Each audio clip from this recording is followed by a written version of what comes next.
नमस्कार दोस्तों, आज की इस कहानी में आपका स्वागत है। आपसे अनुरोध है कि हमारे चैनल पर पहली बार आए हैं तो चैनल को सब्सक्राइब करके बेल आइकॉन को जरूर दबा दें। इस कहानी को लास्ट तक जरूर सुनिएगा, बहुत मजा आएगा। तो चलिए कहानी शुरू करते हैं। मेरा नाम सूरज है और मेरी उम्र 21 साल है। हमारा घर 2 मंजिले का था। नीचे हम रहते थे और ऊपर हम हमेशा किराएदार रखते थे। पिछले कुछ महीनों से मेरी बहन की शादी की तैयारियां चल रही थी, इसलिए ऊपर का कमरा खाली किया गया था। कुछ ही दिनों में दीदी की शादी हो गई और वो अपने ससुराल चली गई। शादी का समारोह पूरा हुए 2 महीने हो चुके थे, इसलिए मेरी माँ ने उस कमरे को फिर से किराए पर देने का फैसला किया।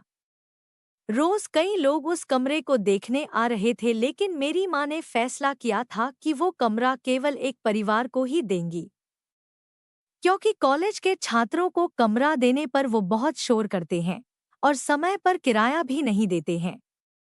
कुछ दिनों बाद एक फैमिली किराएदार के रूप में हमारे घर आई। वो परिवार बहुत सीधा साधा और शिष्टता से भरपूर था। उसमें माँ बाप और सलोनी नाम की उनकी बेटी थी। सलोनी की उम्र थोड़ी ज्यादा थी, लेकिन वो बहुत ही होशियार और गुणवान थी। उसे पढ़ाई करने और किसी ऊंचे पद की नौकरी करने की बहुत इच्छा थी, इसलिए उसने अभी तक शादी नहीं की थी।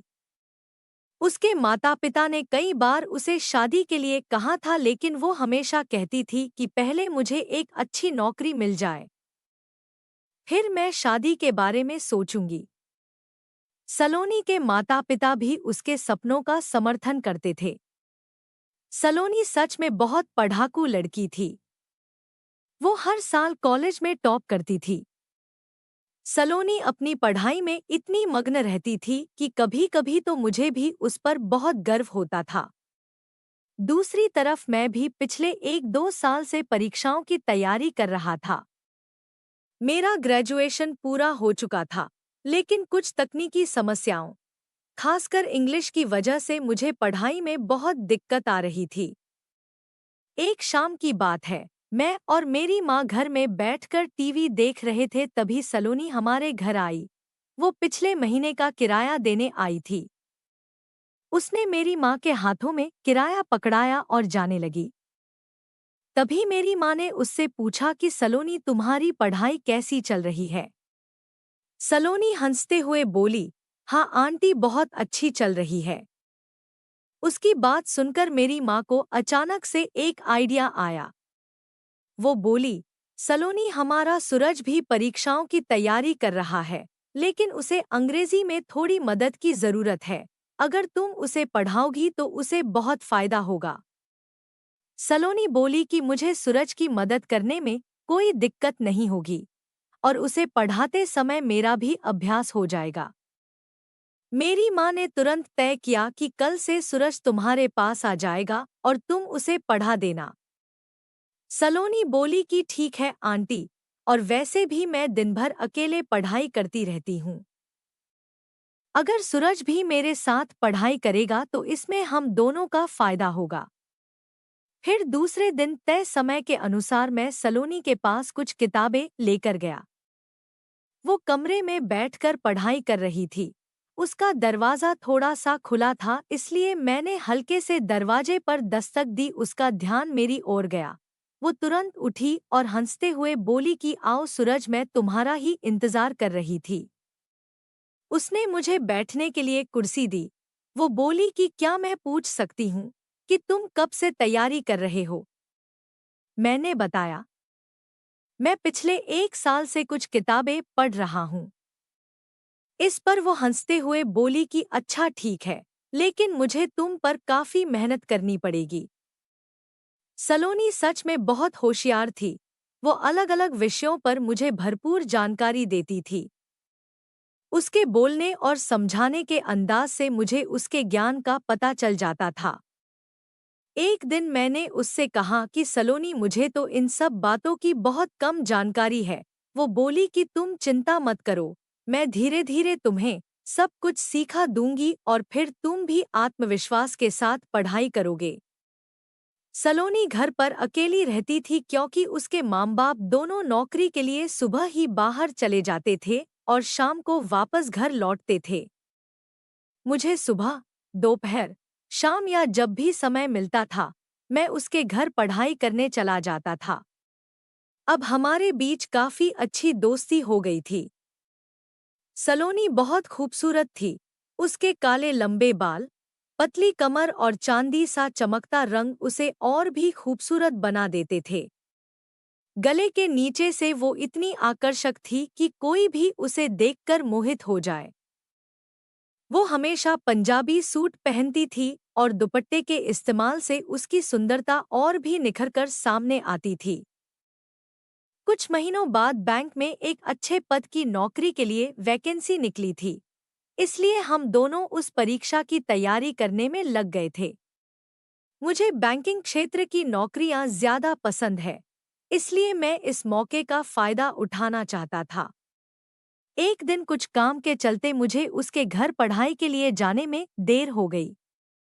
करीब 2 बजे जब मैं ऊपर गया तो मैंने देखा कि उसका दरवाज़ा खुला था। मैंने दरवाज़ा खोलकर देखा तो वो झाड़ू लगा रही थी। वो झाड़ू लगाने में इतनी व्यस्त थी कि उसे मेरे आने का पता ही नहीं चला। वो झाड़ू लगाते समय नीचे झुकी हुई थी और उसने अपने कंधे पर दुपट्टा नहीं लिया हुआ था। हालांकि मैं देखना तो नहीं चाहता था, लेकिन अचानक से मेरा ध्यान उसकी सुंदरता पर चला गया। उसे देखकर मैं कुछ पलों के लिए स्थिर हो गया। उस पल मुझे समझ में आया कि मुझे अपना ध्यान कहीं और नहीं लगाना है। मैंने तुरंत खुद को संभालना और उसे आवाज दी कि सलोनी में आ गया। उसके बाद उसका ध्यान मेरी तरफ गया। वो मेरी तरफ देखकर बोली कि अरे आज तो तुम काफी देर से आए हो। मैंने हंसते हुए पूछा कि तुम दोपहर में झाड़ू क्यों लगा रही हो? वो बोली कि कुछ नहीं, बस थोड़ी सी गंदगी हो गई थी, लेकिन शायद तभी उसे याद आया कि उसने दुपट्टा नहीं लिया हुआ है।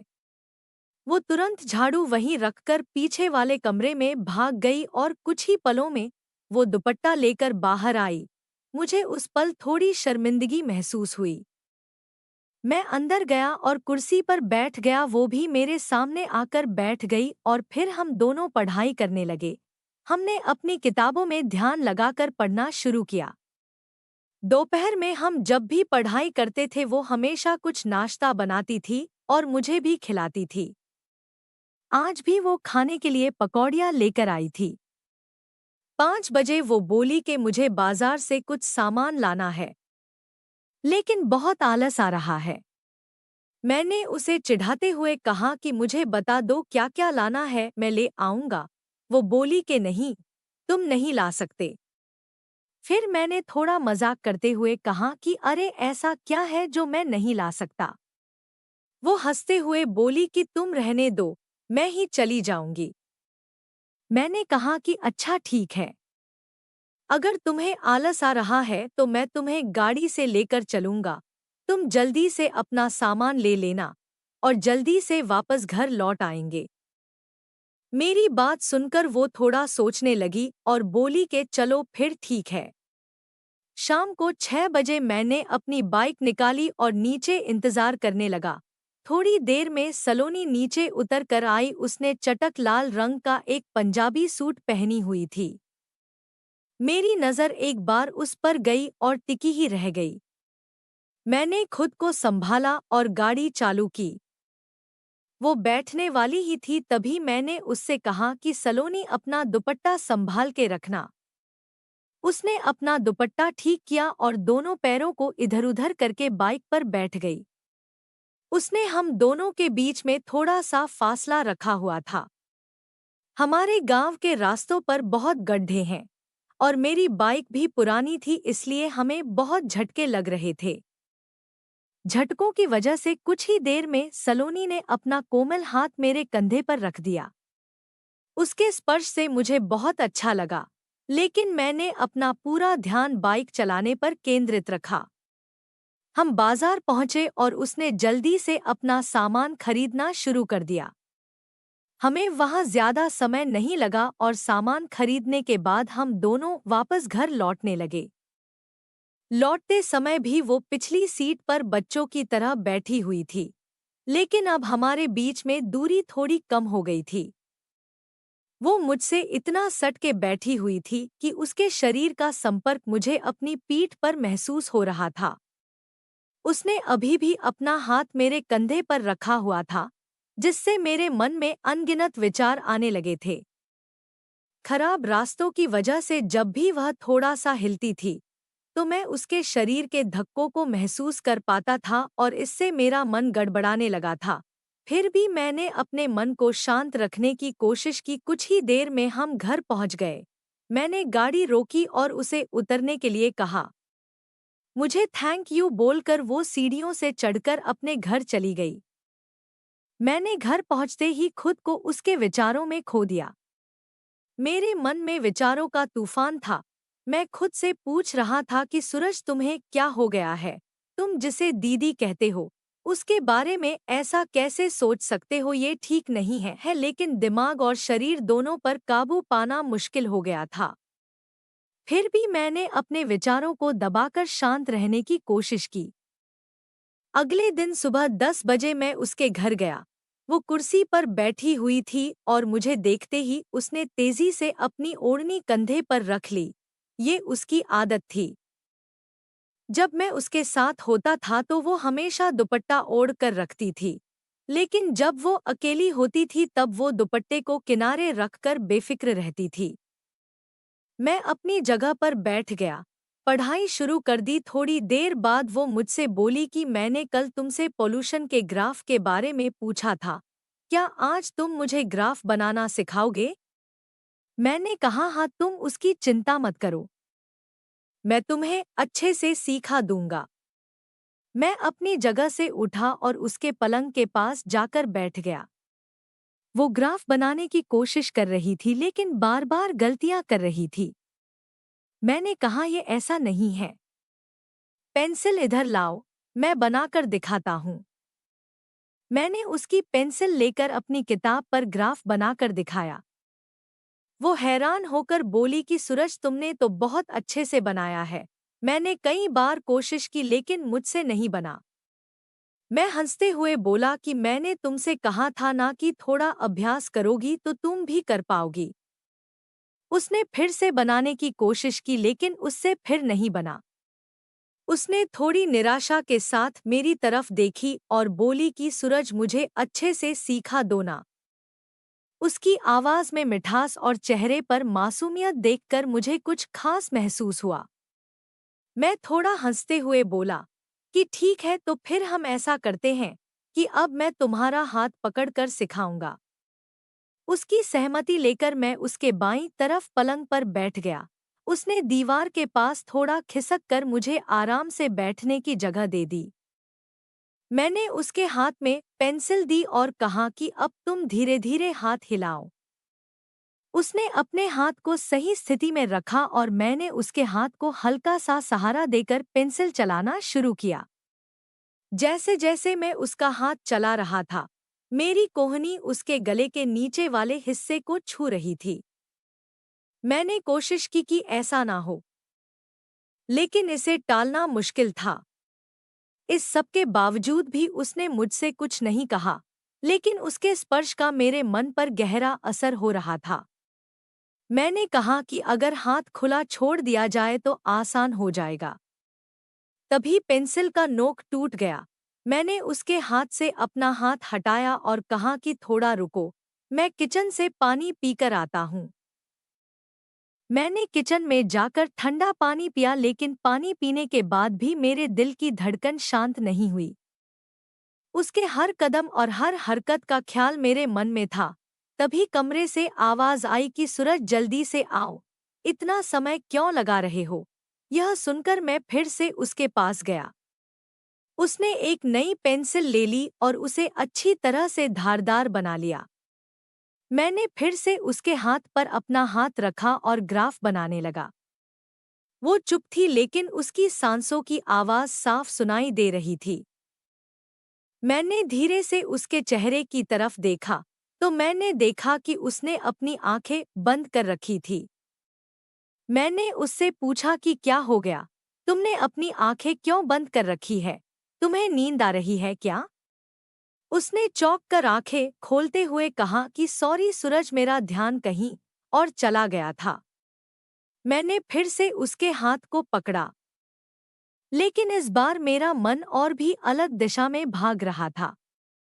मेरी उंगलियों ने उसकी उंगलियों को हल्का सा छू लिया और अनजाने में मैंने अपनी उंगलियां उसके बीच में गुंथा दी। उसने कुछ नहीं कहा, लेकिन उसके चेहरे पर जो भाव थे, उसे लग रहा था कि उसे ये अनुभव अच्छा लग रहा है। उसकी सांसों की गति तेज हो गई और उसका हल्का सा थरथराना मुझे साफ दिखाई दे रहा था। मैंने अब अपनी उंगलियों को घुमाना शुरू कर दिया था। उसकी आंखों में हल्की सी घबराहट और अनजान आकर्षण दिख रहा था। वो धीमी आवाज में बोली, सूरज, प्लीज ऐसा मत करो। उसके शब्दों में थोड़ी उलझन थी, लेकिन उसकी आंखों में एक अलग सी भावना थी। तभी उसने मुझे अपने और करीब खींच लिया। उसकी इस हरकत से मैं थोड़ा परेशान हो गया था, लेकिन उसकी आंखों में जो भावना थी, उसने मुझे न रुकने पर मजबूर कर दिया। उस पल हम दोनों एक दूसरे में ऐसे खो गए थे, जैसे सारा अतीत पीछे छूट गया हो और हम केवल उसी पल में जी रहे हों। तभी मेरी नज़र खिड़की की खुली छत पर पड़ी। मैंने धीरे से उससे कहा कि खिड़की खुली है, पहले इसे बंद कर लो। वो थोड़ा मुस्कुराते हुए बोली कि तुम्हें अभी भी खिड़की ही दिखाई दे रही है। उसकी आंखों में मुझे प्रेम दिख रहा था। बाहर तेजी से हवा बह रही थी, लेकिन उस कमरे में हमारे बीच भावनाओं का तूफान चल रहा था। कुछ समय बाद जब मैं होश में आया तो मुझे बहुत शर्म आने लगी थी। जो कुछ हुआ था उसने मेरा मन उलझा दिया था। सलोनी चुपचाप वहां से उठी और रसोई में भाग गई। उसके हावभाव से लग रहा था कि वो भी थोड़ी गड़बड़ में थी। मैं कुछ पल वहीं खड़ा रहा। मैंने खुद को संयमित करने की बहुत कोशिश की और बिना कुछ कहे अपनी किताब वहीं छोड़कर घर की तरफ भाग गया। जब मैं घर पहुंचा तो माँ बाथरूम में कपड़े धो रही थी। नल का पानी पूरे घर में गूंज रहा था। मैं सीधे बेडरूम में गया। पलंग पर लेटते ही छत पर लगे घूमते पंखे को देखने लगा। पंखा जैसे गोल गोल घूम रहा था, वैसे ही मेरे विचार भी घूम रहे थे। मैंने अनजाने में अपनी आंखें बंद कर दी और थोड़ी देर में मुझे नींद आ गई। कुछ घंटे बाद जब मैं जागा तो बाहर अंधेरा हो चुका था। मेरे मन में फिर से सलोनी के ख्याल आने लगे थे। उसे क्या महसूस हुआ होगा? क्या उसे बुरा लगा होगा? मैं हर चीज का दोष अपने ऊपर डाल रहा था। उसका मासूम चेहरा और शांत भाव बार बार मेरे मन में आने लगे थे। तभी मेरी माँ की आवाज आई, बेटा और कितनी देर सोएगा? शाम हो गई है। मैं अचानक हड़बड़ाकर उठा और अगले कमरे में आ गया। माँ बोली कि क्या हो गया? तुम इतनी देर से क्यों सो रहे हो? कल रात में नींद नहीं आई थी क्या?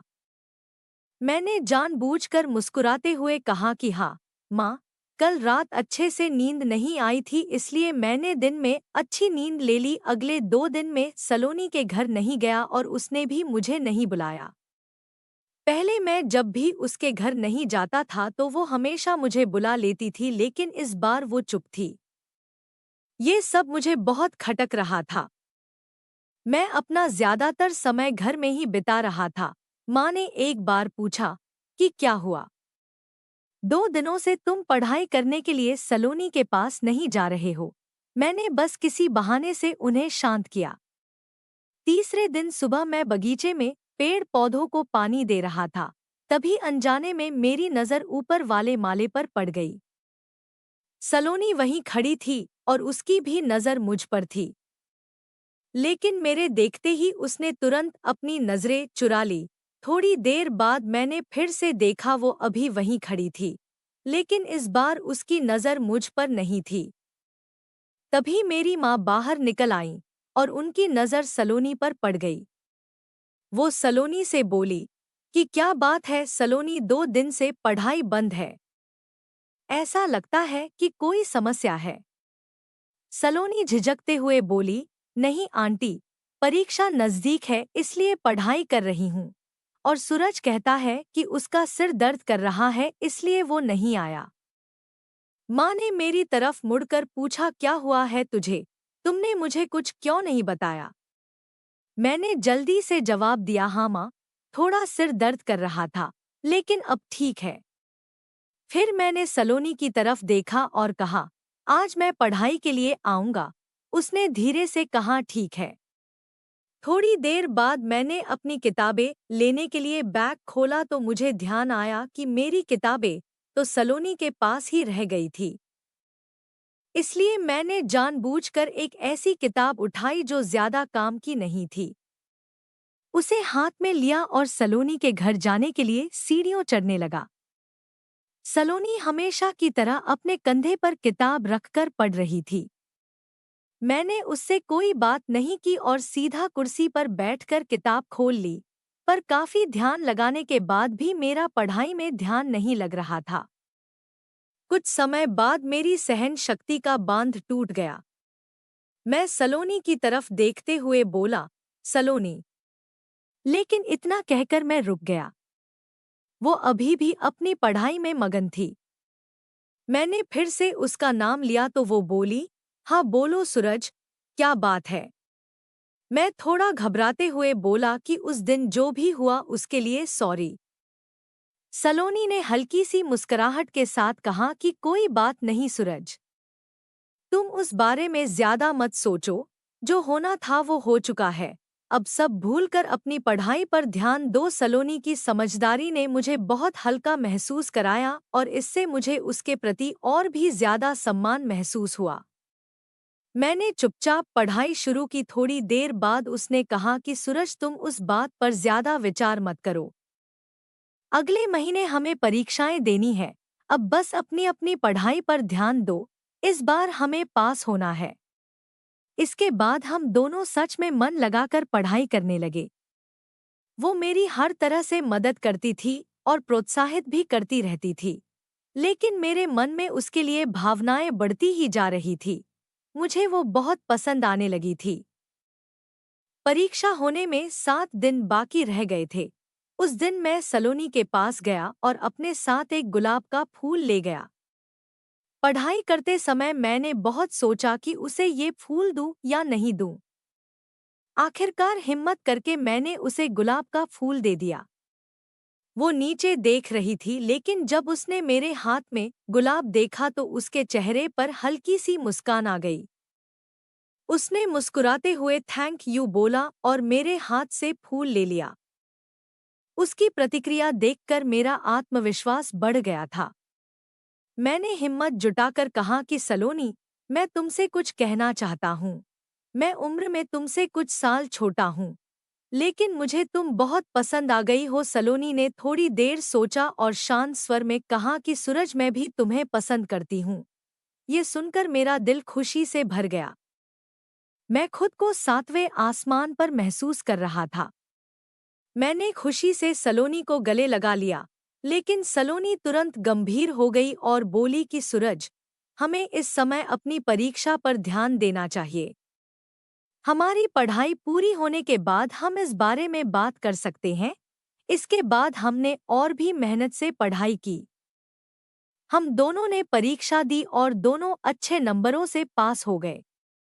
कुछ दिनों बाद हमारे दोनों घरों में ज्वाइनिंग लेटर आया। हम दोनों के माँ बाप बहुत खुश थे। मेरे पापा ने मुझसे बोला कि सलोनी दीदी को थैंक यू बोल दे। अगर वो नहीं होती तो तू इतने अच्छे नंबरों से पास नहीं होता। तभी मेरी माँ ने हल्की सी शरारत भरी मुस्कान के साथ कहा कि वो दीदी नहीं है, सलोनी हमारे घर की होने वाली बहू है। सूरज उसका होने वाला पति है। आप उसे दीदी क्यों बोल रहे हो? इतना कहकर हम दोनों के घरवाले हंसने लगे। मैं बाहर चला गया और सलोनी शर्मा के अंदर भाग गई और कुछ इस तरह हमारी खूबसूरत कहानी का नया अध्याय शुरू हुआ। तो दोस्तों, यह थी हमारी आज की कहानी। आपको यह कहानी कैसी लगी हमें कमेंट करके ज़रूर बताएं। अगर आपको यह कहानी पसंद आई हो तो इसे लाइक करें, दोस्तों के साथ शेयर करें एवं हमारे चैनल को सब्सक्राइब अवश्य करें। धन्यवाद।